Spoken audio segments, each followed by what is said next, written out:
I'm Duncan McLeod, and this is TechCentral. Now, Joan Joffe is my guest in the next episode of TCS Legends.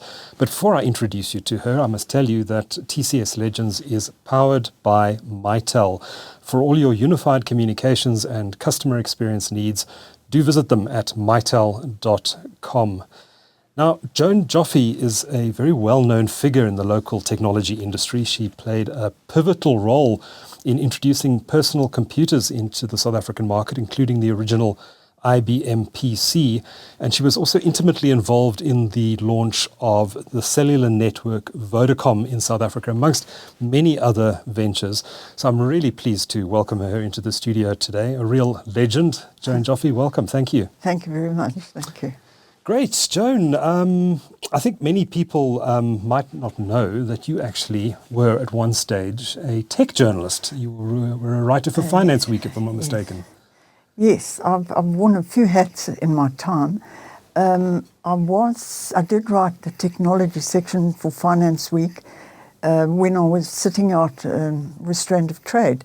And it was a very good way of keeping in the industry, but not actually breaking my restraint of trade. Okay. So it was an interesting time, and I learned how to be a journalist rather than to be interviewed by journalists. All so right. I've seen it from both sides. Okay.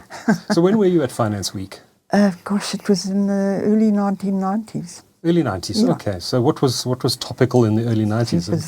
Windows was just released. Yes, and there was a lot of software, and it was before the internet. So, it was very early days. I honestly can't remember. Early days of the PC revolution. PC, DOS and Windows just come out. That's right, yes. Interesting times, yeah. So, Joan, let's look back at your very storied career. You studied at Wits, majoring in maths and philosophy. You had planned to be a lawyer like your dad, but the computer industry lured you in. How did that happen? Well, it was pure chance, and wonderful chance for me, that a friend of a friend, I was taking a year off between finishing my undergrad degree and doing law, and he said, well, if you've got nothing to do, come for an interview with a computer company. And there were no computers in those days. Well, I certainly didn't know about them, and I said, sure. I went for an interview, and I got a job as a computer programmer, which I didn't know what a programmer was either, but I learned pretty quickly. And it was very fortuitous for me because I absolutely loved it. Yes, I studied, my degree was philosophy, but the main section of it was logic. And programming is pure logic, and I love it. I loved it, and I was very lucky to get into the industry that way. What were you programming on all the way back then? Sure, it was ICL 1901. What is that, a mainframe? A mainframe, a real big one, in an air-conditioned room with artificial floors, and you needed a passport to get into the room. It was that kind of thing, and it was slow like anything. It used punch cards, which were really early days. Yes. And that's how I started. Punch cards were used for actually storing data, weren't they? They were literally cards that were punched with information. I mean, I programmed in binary. It had to be either a 0 or a 1. Good grief. And if you look at that, and if you make a mistake there, well, the whole thing's out. Yeah. So, modern day languages, Python and all of that, I mean, that's easy. You just write. Yeah. But so you had to write in machine code? In machine code, in binary, yeah. Wow. That must have been very time-consuming. I suppose it was, yes, it was. Yeah. Were you the only woman in the industry? I mean, it's historically been a very male-dominated industry. I know in the US there were a lot of women programmers involved in, for example, the moon mission at NASA.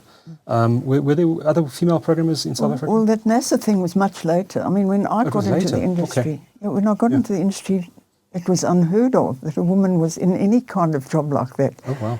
And it was fun. I mean, I was in the back room and I was coding and I was sort of fixing machines and that sort of thing. But when I got to the next stage of my career, then I was really the only woman.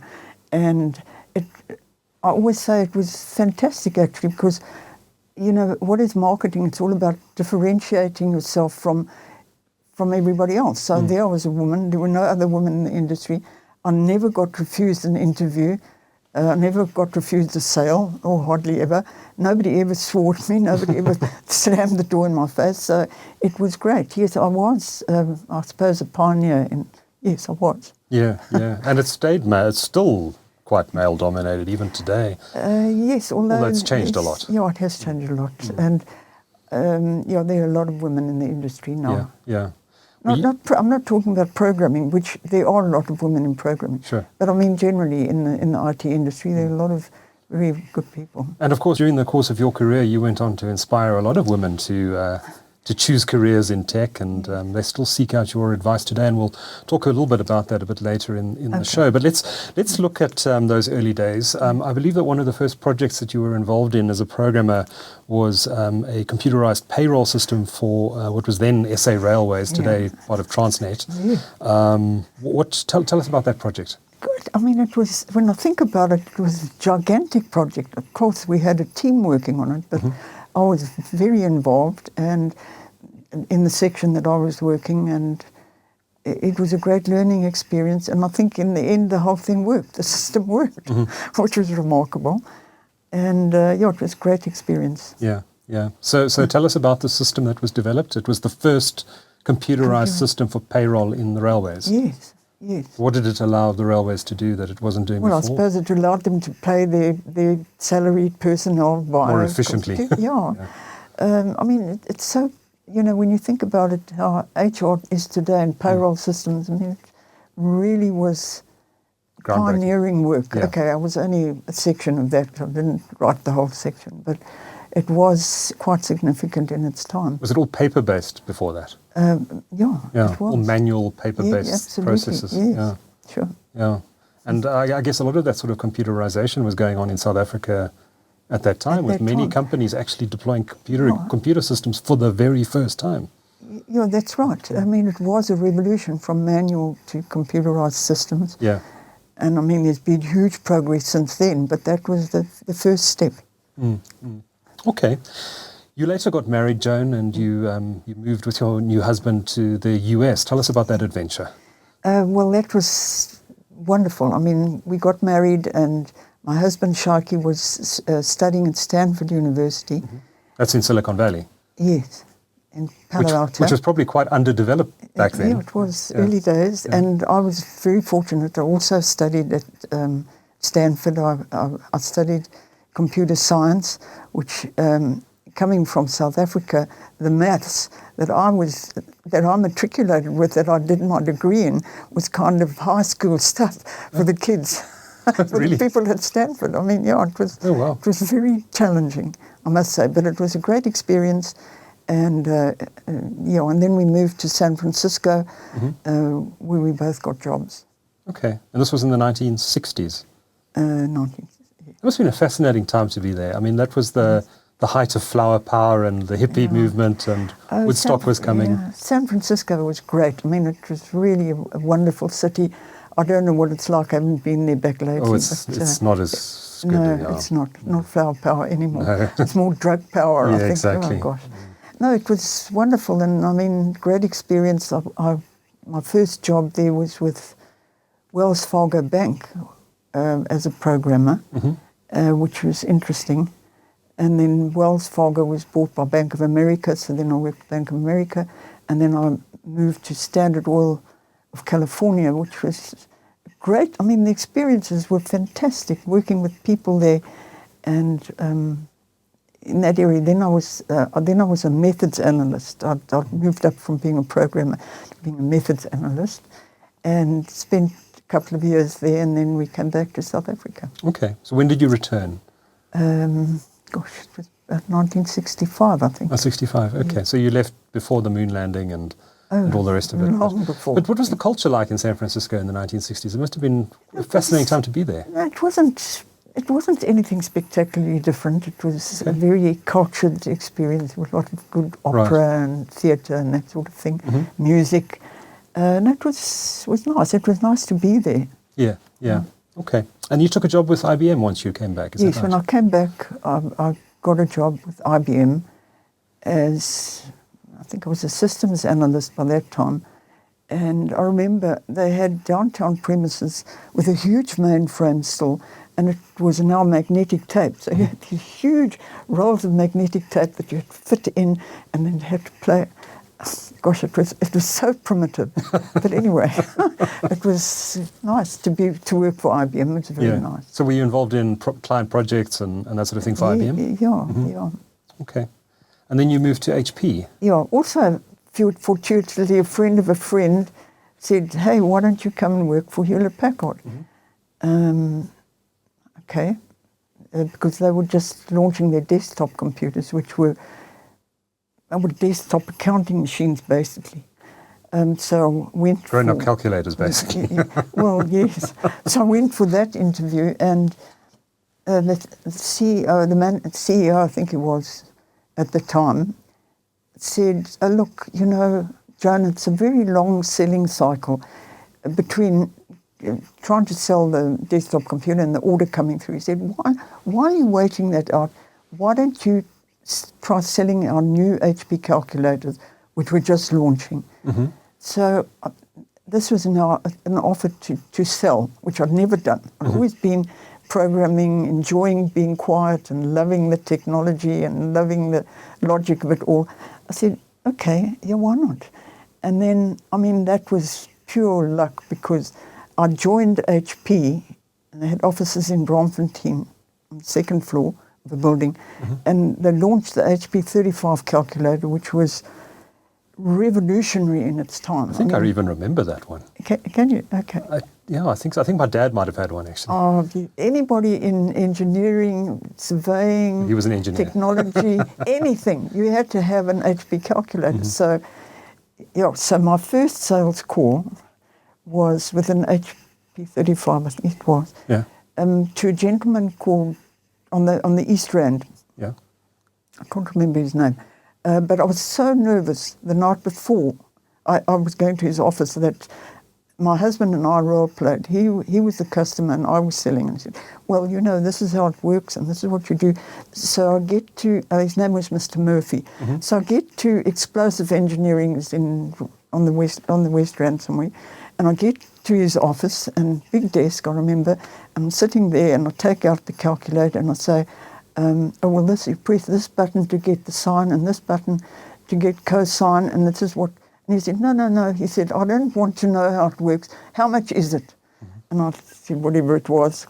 And he took out his checkbook and he wrote a check and gave me the check, and he took the calculator. That was my first ever sale, and it just carried on like that. They were quite expensive devices, weren't they? It's not like the calculator you buy at the local spa today. They were well into the 1,000 rands and something. That day's money. Yeah. And then the HP 35, the HP 45, the HP 65, the HP 99.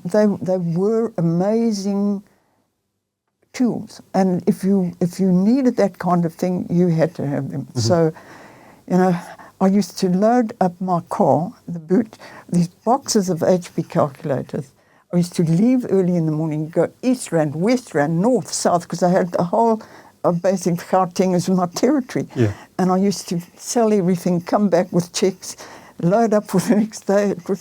That was how to sell. Wow. I never sold a desktop computer, but I sold thousands of calculators. And did you become comfortable doing that? You were nervous on the first sale. Did you eventually become comfortable? Oh, it was so easy. These things sold themselves. And the office was near Wits, just 2 blocks away, and I did a deal with the engineering bookshop at Wits, where all the engineering students used to buy their supplies, and I supplied them. And a lot of them didn't have enough money to buy a calculator, being students, so I brought Nedbank in, and Nedbank did a deal with these young engineers, which I'm sure they're still Nedbank customers, and it was. And when stock arrived, it's unbelievable. We were on the second floor of the building in Braamfontein. There used to be queues down the step, around the block, around the corner, and back again, in order to get the HP calculator. That's how to sell books. Yes. That was fantastic. Yes. Because they had, they'd ordered and they had a list, and they came to get the calculator. So that was phenomenal. And you stayed in the HP ecosystem for some time. In fact, wasn't that when you first struck out with your own business as an HP agent in Joburg, the sort of origins of what became Joffe Associates? Yeah, no, that's what happened. Well, I mean, look, I had the whole territory. They didn't appoint somebody for further north, and that upset me a bit because why should I share my territory? But anyway, I did. And then they decided it was time to set up a dealer network, and they offered me a dealership. So I took the dealership and for HP calculators, and that's how I started my business. And what do I call it? And I had no experience in running a business. What do I call it? Joffe Associates. Mm-hmm. That's how it started. And I started with an HP calculator dealership. Okay. You know, working from home with my boot again, selling calculators. And then other products came along, and I took agencies for those. Mm-hmm. And I had a very simple philosophy: sell for more than you buy for. And it worked very well for me. And that's how I started the business, yeah. Great. So take us through how it grew from there, how you eventually came to represent IBM in South Africa, and the story of the introduction of the original IBM PC into the local market. Well, it was a great story. I mean, when I think back on it, I don't know how I did it or why I did it, but I did it. Started selling calculators from my boot from home, and then business got quite busy, and I needed an office because people wanted to come to me. So my husband, engineering firm, were on the 18th floor of Penmore Tower in downtown Johannesburg, and the partner said very nicely, "Sure, if we can give Joan an office, she can run her little business from there." So I set up my business there, and then customers started coming up 18 floors to the office, and there were queues again. I mean, it sounds like I was doing the selling, but actually it was the product. Yes. It was the product. And so eventually the engineering partner said, "Well, look, it's very simple. Either we're moving out or Joan's moving out." So I had to move. And it was quite terrifying to think that I had to now get a place of my own, pay rent and have staff and ensure that the coffee was there if people wanted coffee, and who was going to clean the place. Anyway, got very nice premises. My husband is really remarkable. He found his ground floor premises on the corner of Fox and Harrison Street, which was key financial area. Right. And the banks were around there. Anglo-American was nearby, insurance company. So there I was, now running a business that had premises. In the financial district. In the financial, and then the shop became a mecca. I mean, people used to come in there. Okay, so I'm a little ahead of myself. After IBM, after the HP calculators became Radio Shack and Atari, and then Apple. And Apple launched in South Africa, and I got an agency. I got a agency for Apple, and there was Apple IIc, which was that little screen and then a keyboard, which was also revolutionary in its time. And a lot of those were sold into schools. Yes, yeah, they were very, very good in education. And so then with that and other products and HP, and the Joffe Associates became a mecca. At lunchtime, the place was full of people, and they were playing with the Apple and playing games and this and that and other. So business was great. You're a bit like the original Incredible Connection, right? Well, yes, I could have been the Incredible Connection if I'd wanted to, if I can tell you afterwards. Anyway, so it became very busy and very nice, and then I had staff by then, and we had some amazing people who are still very close to me. And then there was an organisation called the Transvaal Amateur Computing Club, TCS I think it was called. And I was a member, and one day I went to a meeting, and they spoke about this, that IBM was going to launch a small computer. And I just said, okay, that's going to be something big. And I came back to my office, and I called up IBM to the CEO, and I asked for an appointment. And I got an appointment with Jack Clark. IBM offices were at the Carlton Centre. And I went and I was shown into Jack Clark's office, and he's a big man. He sat here, and I sat there, and he said, Mrs. Joffe, what can I do for you? And I said, well, Mr. Clark, I see that IBM are launching a desktop computer in America, and I would like to be an agent for them in South Africa. And he got up off his chair and he came over to me and he said, Madam, IBM is a mainframe company. We will not be selling the IBM PC in South Africa. Mm-hmm. And he showed me to the door. And, well, I was fortunate. I had a brother who lived in the US and got on a plane, and I went and I stopped. He met me at the airport, stopped at the first Computerland store that we passed. I got out. Fortuitously, there was a very nice woman who was running the shop. I said, I'd like to import IBM PCs into South Africa. And she said, sure. How many do you want? There were no exchange control, no licenses, nothing.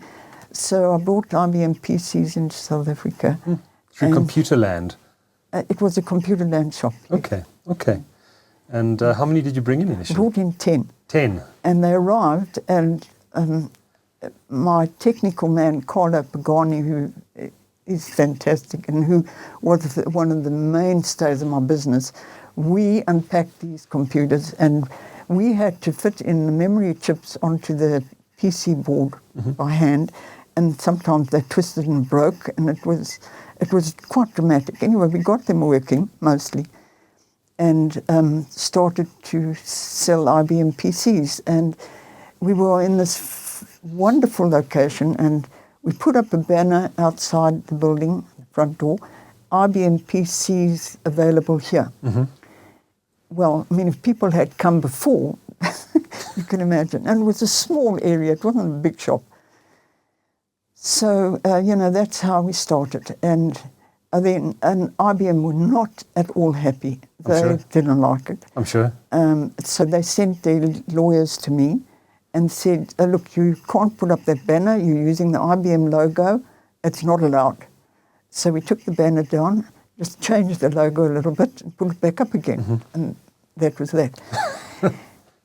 Anyway, I mean, this was really interesting what happened. So we, in the process of setting up these PCs and the ones that came afterward, some of them we didn't get it right, and we blew some of them, and we didn't have enough parts. So I called up Jack Clark, and I said, Mr. Clark, it's Joan Joffe here, Mrs. Joffe here. You knew who you were now, I'm sure. Yes, and I could hear him standing up. I said, I'm selling these computers, and they've got IBM on the front. And there was a kind of like a silence, and I said, and we need some help repairing them. And I could hear him standing and shouting, Madam, you brought them in, you fix them. So, and then he put the phone down. It was still a phone in those days. So we managed. We got parts, we fixed them, and IBM, they didn't like it at all. But anyway, eventually, I think it didn't take very long, maybe 3-4 months, they decided, look, they better also start selling IBM PCs. So they ordered an IBM PC from me at Joffe Associates. From you, okay. That was the best sale I've ever made. They needed it in order to teach their people how to all about the IBM PC. So, so that was the IBM story. Did you ever have a formal relationship with IBM? Oh, yes. Oh, no, then they appointed me a dealer. I was the first dealer, and I was the best dealer, I promise you. Okay. Because I was very well established. And then because I was running a business and it was become very competitive, so I started this unheard of thing called discounting. So if my competitors were selling at X, then I would sell at X minus something. And IBM did not like that. That was not the IBM way. So they sent their team of bully boys this time, and they sat around my desk, and they said, you're not allowed to do that. We've got a recommended selling price, and you stick to that. I said, oh, okay. And I just carried on doing what I was doing. Anyway, I did start a huge price war, and I don't know if it was good or bad, but I sold plenty of computers. Right. How many did you sell, do you think, in the end? I don't know. Altogether, I don't know. Yeah. I really don't know. Hundreds, Was it your most lucrative business, or were there other products that also? No, there were a lot of other products that came on. I mean, IBM really established Joffe Associates as the place to buy anything. And, used to get... we had a PO box at the main post office in Ritzick Street. And box 10344. Used to go there on a Sunday. I mean, used to get the post every day, but on a Sunday, used to go there with really a bag like this and pick up the mail. And then I used to sit the whole day, and my family, my kids used to open the envelopes and whatever. Yeah. Orders and checks and whatever. And it was a fabulous, fabulous business. So how did it, what happened next? I mean, you eventually sold the business. Take us through what happened prior to the sale, how you built it up, the IBM years, what came after that, and then the eventual sale to DataCore. Yeah. Well, I mean, business just grew. It just grew, and it was phenomenal, and it was highly successful, but it really took up my time. I had no partners. I had a fabulous team of people who were dedicated, and we were like a family. But I got too involved in the business and had a family, 2 young kids, husband, and it just became too much. And one day I realized, I can't carry on like this. So at the time, the company was very well known, and I got several approaches to sell the company. One was from somebody who actually wanted me to go to Australia to set up computer shops throughout Australia, and I turned that down. And eventually there were a lot of offers, but eventually this company DataCore made an offer to me, and they were about to list on the JSE, and it just made a lot of sense. They were a technology company.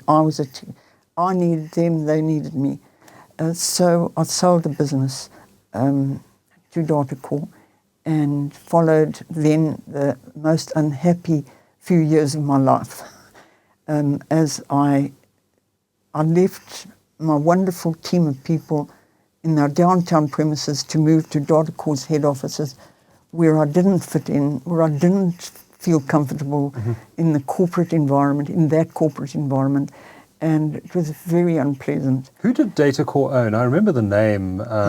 Weren't they an investor in Dimension Data? And there was a company called Mercedes Data. Mercedes Information Technology. Yes. Yes. And then they changed their name to DataCore. And but there was a Dimension Data link. There wasn't. No Dimension Data. Okay. No, not at all.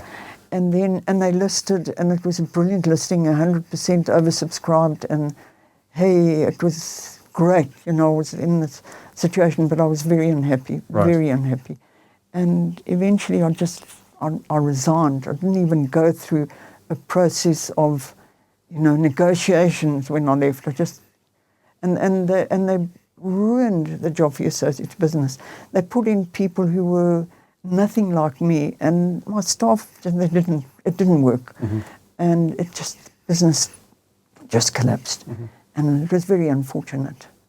And then when I left, I had signed a 2-year restraint of trade, which was very onerous and very unpleasantly handled by the CEO. It really was awful. I couldn't go into any kind of business where there was PCs or related. So that's when I went into journalism. Okay. So it was your gardening leave. Yes. Okay. And I also started another business called JNet, which was using X24 communications. It was just before the internet. So in order to get information from one place to another, you had to get it there somehow. So this company, we had the technology which I bought, which I didn't buy, but I licensed to do that. And I was told that I need a license to use this network, which was complicated. So I got an appointment at Telkom to discuss this, and I was introduced to Alan Not Craig, who was working at Telkom, and I remember so clearly. I explained to him what I was doing, and please, can you help me get a license from Telkom? And he said, "Ugh, you don't need a license, just do it." Which that sounds like Alan. Which was very Alan, and I just did it, and so I got, and it was quite a successful business, JNet, and it was just for the internet. So the internet would have killed the business. It did kill the business, but somebody made me an offer to buy that business, and I said, okay, let me sell it. And poor guy, I don't know what happened to him after that, but the business, it didn't survive the internet. So then, so that was my next step. And then also, then at that time I got a call from a recruitment agency. He said, would I come to an interview with a company that's going to be launching cellular technology? What was cellular technology in 1993? I didn't actually know. I don't think anybody knew. Except for Alan. Anyway, so yes, well, Alan was recruited by the shareholders to start Vodacom, but I didn't know that. Anyway, I went for this interview with Alan, not Craig, and it was very easy. He said, do you think you can work with a person like me? He said. And I said, yeah, I think I can. What was your first thought about him? What came into your mind when you first met Alan? No, I thought, well, that's very nice. I was used to job interviews. I've had plenty of them, and this was a nice guy, and it sounded like an interesting business. I didn't know what cellular was, and I didn't know. He told me, well, look, we've got offices in Pretoria, which didn't suit me, because I'd have to travel to Pretoria. But I thought, okay, look, I'll give it a go. Small company, startup, interesting technology, nice. It doesn't affect my restraint of trade, which was over by that time. Yeah, let me give it a go. So then I did, and I started work, and I started work on the 2nd of January 1994. Okay. And I thought, small company, no problem. And then I was hit by this avalanche of what was coming. I mean, there was advertising, marketing, service providers, shops, SIM cards, distribution. I mean, this just all hit me. And I thought what was a small business was going to be gigantic, which it is. But in the early days, I mean, we were very, I'd say, ambitious. We thought when we get to 50,000 people on the network, and we had a party. We had a party at the Sand and Sun with Alan and all of us, and we had a praise singer who came running in his gear and saying, yeah, whatever. Look what Vodacom is doing, 50,000 customers. And today I think there are 50 million locally and 103 million through Africa. Yeah. So well, the original business plans, if I recall correctly, from both MTN and Vodacom suggested the market size was 200,000. Something like that. I mean, can you believe what's happened? I mean, everybody, it was unique. If you had a cell phone, boy, you were really somebody in those days. So what was Vodacom like in those first couple of years? It must have been quite a manic place. It was manic. I mean, I think I never was particularly overweight, but I think I lost a fortune of weight. I was haggard. It was so exciting, so dramatic. For example, I was in charge of advertising. And when I arrived at Vodacom, there was an ad agency already installed by Rembrandt. I don't know. Remgro. Remgro, the initial, one of the initial shareholders. Maybe. No, it wasn't. It wasn't them. But anyway, there was an agency involved already. And they were based in Cape Town. And we had to launch in about 3 months from there. And they would come up to Johannesburg for a meeting to discuss the advertising, and they would sit in my office and we would discuss it, and they say, look, we have to go, we have to catch a plane. Oh, okay, we'll catch a later plane, and we catch a later plane. They never, in the time that I was there, agreed to move their offices to Johannesburg, which was the most stupid thing. So just before the launch, I don't know, I said to Ellen, look, I can't work with these people. And Rembrandt, at that time, they were shareholder, they said, look, we've got an agency Lindsay Smithers, let's put them in and let's at least get going. And that was a wonderful thing because that was a great relationship which has lasted at Vodacom until quite recently.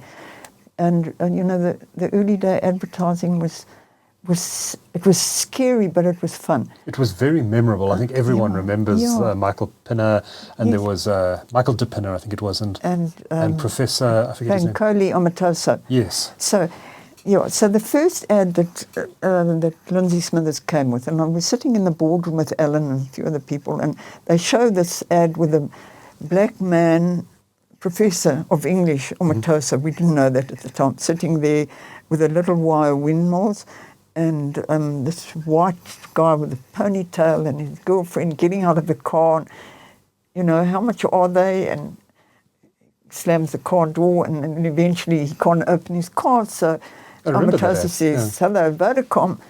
And, you know, when we saw this ad, I mean, it was 1994, and you didn't have that kind of relationship between us. I said, no, we can't possibly run that ad. And I said, no, please, look, we'll put a translation underneath. We'll say, Yebo Gogo, hello, grandmother. Anyway, ran the ad, and it was phenomenal. Yeah. No, those ads are iconic. I mean, everyone remembers them, even today, 25 years. Absolutely. 30 years later. Yeah, and I mean, another memorable one was we had a whole series of ads where when you're choosing a cellular network, make sure that you choose one big enough to support you. So we had a sumo wrestler sitting on a chair, and the chair broke. We had a huge dog with a little kennel next to it. I remember that. And that kind of ad. And then the competition's advertising agency said, no, you can't do that. Anyway, those are the kind of things. And it was hugely competitive. I mean, MTN, it was a scramble nearly to the death to get a customer, because once you got a customer and he got his number, you were unlikely to change your number. I mean, not many people. I suppose today you can port numbers, but in those days, if you got your number, that was it. Like your bank account, you stayed with that. That scramble, I mean, Vodacom is the biggest mobile operator in South Africa today, probably because of that initial period where you signed up those contract lines. Yes, and also, I mean, Alan he had such vision, I mean, unbelievable. In the very early days where cell phones were rare, he said, we are going to cover the national roads. Now, if you think about it, where's your market? Your market is in the financial or in the cities. Yeah. Why cover the national roads? He said, we're covering the national roads. And Vodacom did. We put coverage.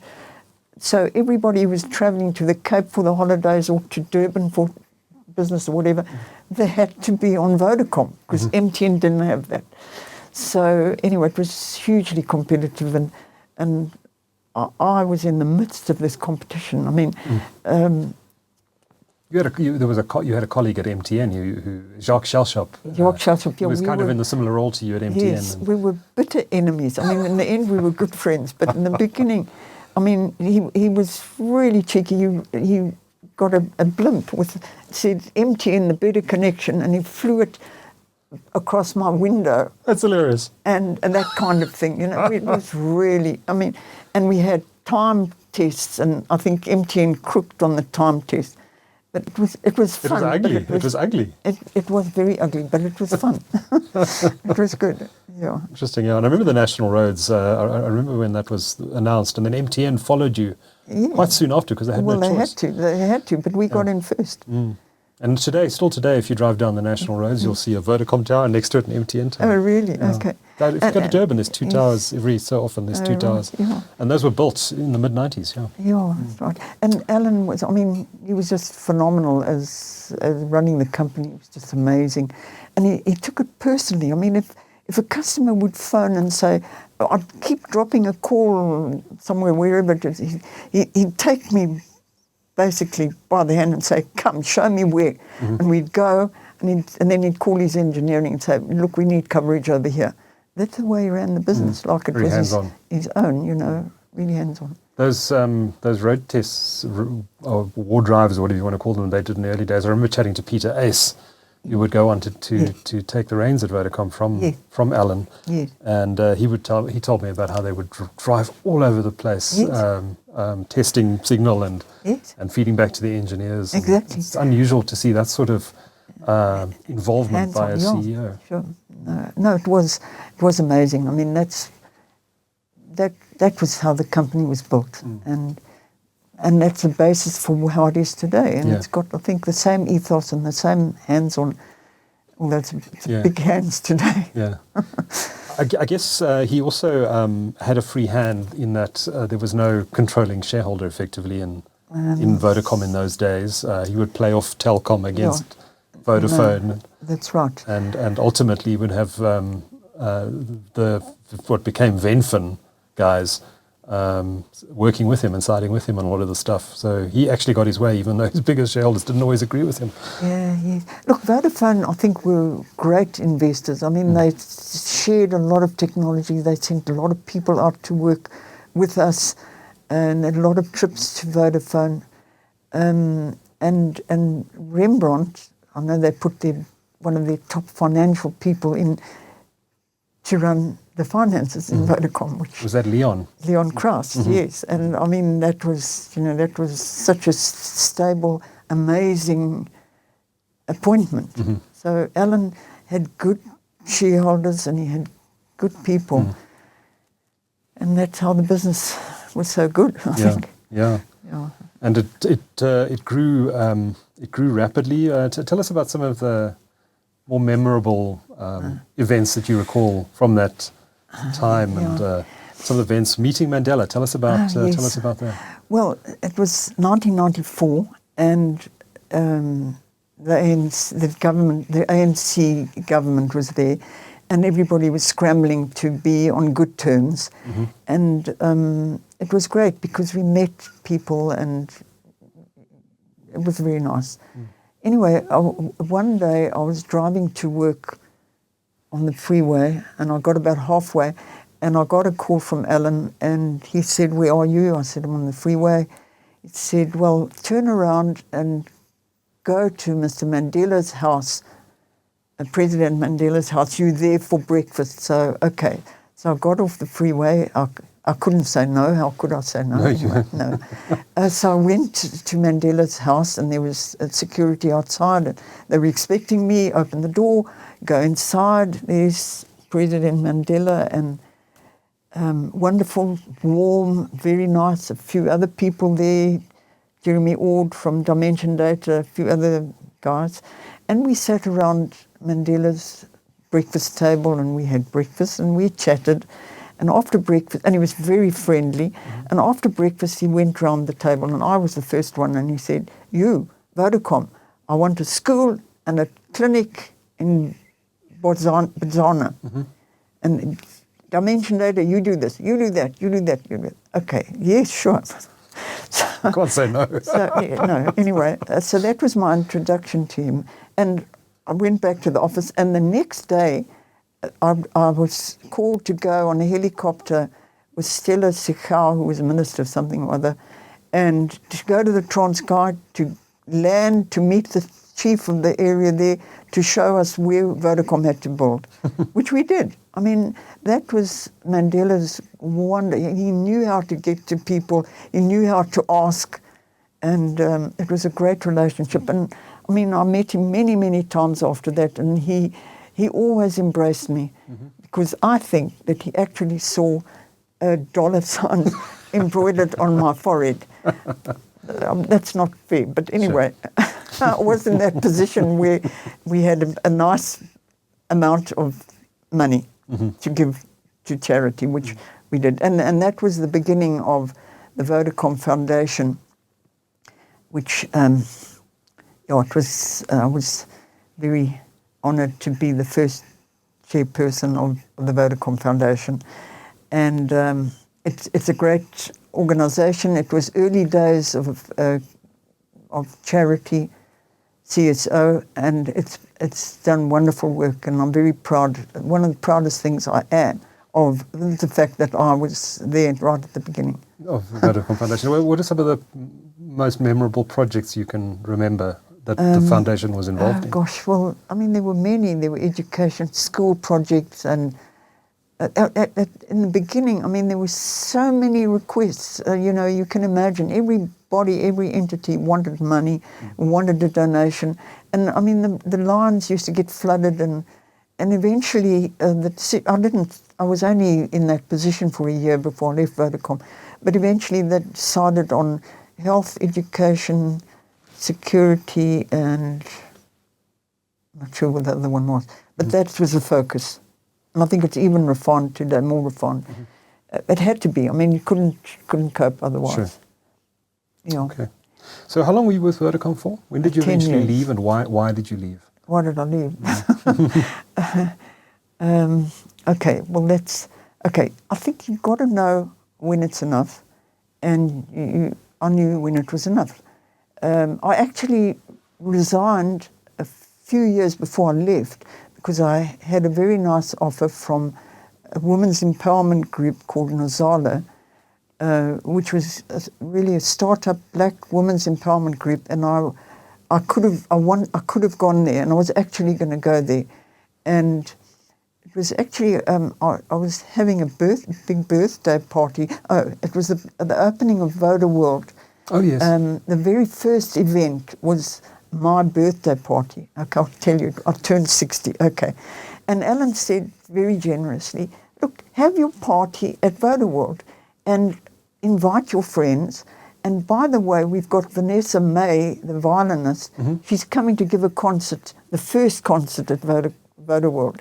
And Vodacom at that stage had just moved there, and Voda World was just open. And there was nothing around there. There were no buildings. It was isolated. And another vision, I mean, it was Alan's vision. That's where we're going to be. We're going to cover the national road. We're going to be in Midrand. We're going to do this. And he said, that's a anyway, so he said, have your birthday party there and invite your friends. And so I invited friends to my birthday party, which Alan donated to me, the whole birthday. And they said, but how can we go to this place? It's in the middle of nowhere. I said, no, look, it'll be worthwhile. Please come. So anyhow, so I had the party, and I made my little speech, and I thanked everybody, and I thanked Alan, and I said, now I'm going to be leaving, and I've had a wonderful time at Vodacom, and I'm joining my friends from Nazala who were there, and it was lovely, and the concert was amazing. Now, the next day, I go in my office, and Alan comes and said, why do you tell people you're leaving? So I said, but you know, I am leaving, Alan. I told you, I've resigned. He said, no, you haven't. So he cancelled my resignation, which I don't know if it was a good thing, because if I had left at that point, I would have built another side of my life, but I didn't. And I'm very pleased in a way that I didn't, because I had wonderful few more years at Vodacom, and then it was enough. And it was BE, and there were lots of things on the horizon, and I went to Alan and I said, Alan, it's time for me to go. And he said, okay. And he was very generous, and, you know, gave me a consultancy for a year, and the kind of things you do with your executives when you're pleased with them. So that was the end of my career at Vodacom. And do you still stay in contact with Alan today? Yes, I am. We exchange birthday greetings, and I haven't seen him for a number of years, but I hope he's well. Great. Of course, he went on to lead Cell C, and he suffered a number of strokes over the years, actually starting at Vodacom, and his health. Yes, that's right. His health sadly and unfortunately. Took a turn, and everyone, I think, says now he probably shouldn't have taken the Cell C job. Yeah. But yeah, he did an amazing job at Vodacom, building it up into what it is today. I think he's got a wonderful heritage. He's very well respected and loved by everybody who worked with him. So what did you do post Vodacom? Okay, well, I retired. I didn't know what to do, but MTN offered me a job. They offered me a marketing director, I think it was, and which would have been fantastic. But Alan would have killed you. I couldn't have taken it. I just couldn't have. I had no restraint of trade at Vodacom, by the way, which was interesting. Yeah. But I declined. I couldn't have worked with MTN after that. Yeah. But I did work with Cell C with the CEO at one time, Lars Reichelt. Oh, did you? Okay. Yes, he was fantastic, lovely guy. Lars was great, yeah. And we had fun. It was great to work with him and work there as a consultant to him for a couple of years. And I did a few other small things. I used some overseas companies who wanted to come into South Africa. I worked with them on finding BEE partners and helping them get into Vodacom. A couple of successes, a lot of not successes. It's very difficult, but that's what I did, and I called myself a venture catalyst. Okay. That I put deals together. I had a bit of fun, and then that was enough too. So then I quit. But you've served on a number of boards as well. I think Data Centricus was one of them. You were on the CSR board at one stage. CSR board, yeah. So at one time, I think I was on about 10 different boards. I mean, it was that time when everybody was listing, and there I was out there as a public figure, and everybody, well, not everybody, but I got a lot of offers. It was ridiculous. I mean, you can't be on more than 2 or 3 boards. And I didn't stay on all those boards for long, but yes, I was on the CSR board, I think, for 2 years. It was interesting. And the best board I was on was the Data Centrics board. Oh, was it? And I had a lovely time there. I was on that board, I think, for about 10 years. Okay. Was that when Gary Marola was running the company? Gary Marola, Ahmed Mohammed, wonderful people, wonderful group, wonderful company, really outstanding company, ethical, wonderful. And then I played a role there, I think, and then that was enough too, and then I quit there. Okay. And anyway, they got bought out, and I would have resigned anyway. And Nozala Investments, how long did you stay involved well, I was there for quite a while as a board member, I think it's about 10 years also, and very interesting. We got a lot of deals because it was black empowerment, it was a women's group, one of the first. Very women, very diverse. All races were there, and we worked together. We exchanged information. We did transfer of expertise. Set up a foundation which is going today, which also does very good work. So that was my third bite of the cherry. The first was, I think, computers. The second was Vodacom, and the third was Nozala, black empowerment. So yes, I've had a few a big cherry. Sure. And you're obviously retired today, but what do you keep busy with these days? Yeah. Well, I try my best to keep up with technology. I enjoy it. I'm always looking at new technology. Where I can use it, I do. I'm still mentoring a lot of women. Not as many as would like me to mentor them. I always say to them, if they ask me to mentor them, I'll do it. You don't have to listen to me, and I don't want you to pay me, and you don't have to take my advice. That's the main thing. And on that basis, I work with some women, and that's okay. And then I'm happy to transfer knowledge and assistance. What do you think of the gender mix in the IT industry today? I'm not up to date on that. I'm a fellow, I think, of I don't know what it's called today, the Computer Society of South Africa, FC, something or other. And I just keep in touch with what's going on. And I know there are a lot of women in the IT industry today, which there should be. But they weren't in your day. No, in my day, they were not. In fact, I had a car which had a license registration, which I picked. Oh, I must tell you one other thing. But I picked up this license registration in America when I was there, and it said a woman's place, and then it had the number of the car, and it, underneath said, is everywhere. That was in my Joffe Associates day. But let me just say one thing that I forgot to mention, that when I was in the IBM phase, and when I brought these computers in, we really didn't know what to do. We had no sales material, nothing.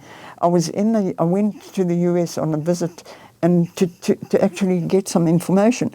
And I went to the IBM showroom in New York, which was on the ground floor, big, with all IBM things there. And I went up to one of the salespeople and I said, look, you know, I want to know about the IBM PC. Have you got any brochures, anything like that?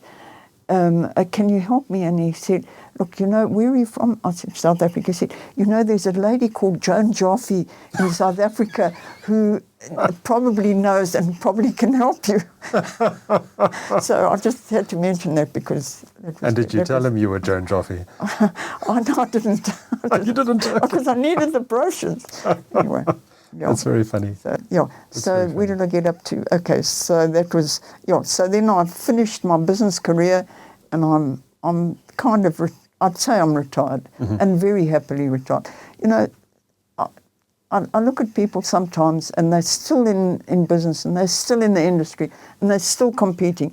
And I feel so fortunate that I can say, I don't want to be there anymore. I've done that. I'm quite happy. You can offer me anything you like. I'm perfectly happy where I am. And that's a great thing. I feel very relieved and very grateful that I've been able to get to this position. Fantastic. Well, Joan, it just leaves me lastly to mention a few things that you haven't mentioned during the discussion today. You were a former Businesswoman of the Year. You're a recipient of the Wits University Lifetime Award for Entrepreneurship. You're a fellow of the Computer Society of South Africa, did mention that one. And you're a winner of the organization's Fellowship Award for 2004. Joan Joffe, it's been marvelous talking to you, a real legend in South African IT. And it's been great to hear these wonderful stories about your career and some of the biggest events that happened in the local tech industry. So I thank you very much for joining me on TCS Legends today. Thank you. Well, thank you very much, Duncan. And I want to say that I'm really honored to be interviewed for this Legends thing. And it's always nice to talk about yourself, and thank you for giving me the opportunity. It's my absolute pleasure. Thanks for joining us, Joan. It's much appreciated.